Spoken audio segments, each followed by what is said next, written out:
Five stories of 2016. We have a mix of heartache and happiness. Stories that affected our entire community in some way. KCTV5's Ellen McNamara breaks down the top five.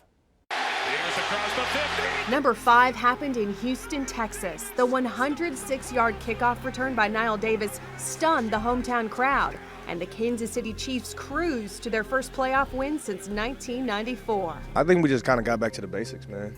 We had a meeting and basically just said, hey, we're in this room for a reason, and we believe that we had the type of talent in that locker room to beat anybody. The defense forced 5 turnovers, and it was a blowout, 30-0.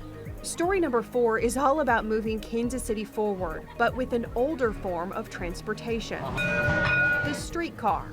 Construction began in May of 2014, and the grand opening happened on May 6, 2016. It's my birthday, and it's what I wanted to do is to celebrate when I found out it was opening day. My mother-in-law used to tell me the best stories about the streetcar, the trolley. They called it the trolley back then. The 2.2-mile route runs between the River Market and Union Station.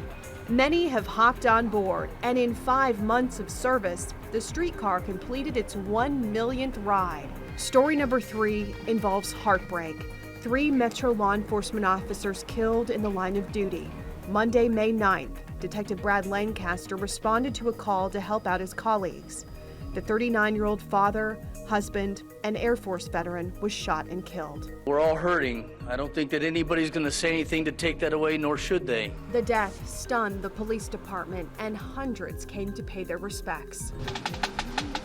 But less than 2 months later, on July 19th, devastation for the department again. Captain Robert Dave Melton, an experienced police officer, Army veteran, and loving father, was shot and killed. Rest now, brother.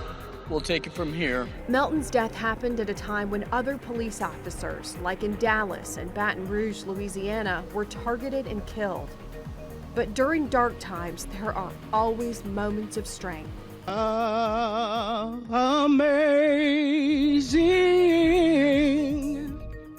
grace. And in September, another tragic death. Johnson County Master Deputy Brandon Collins was killed in a fiery crash when a suspected drunk driver slammed into his patrol car while he was making a traffic stop, only hours after he celebrated his daughter's 4th birthday.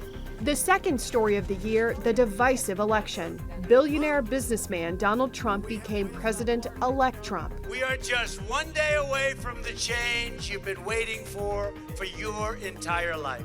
When Trump announced he would run, many thought he wouldn't break out of the massive field of primary candidates. And pollsters who predicted a victory for Democrat Hillary Clinton were stunned on election night.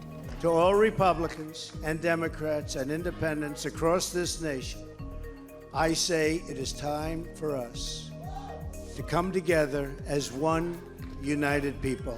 It was not a surprise that Missouri and Kansas, red states, stayed red for Trump. But in Missouri, another big story emerged. Political newcomer and former Navy SEAL Eric Greitens defeated longtime lawmaker Chris Koster.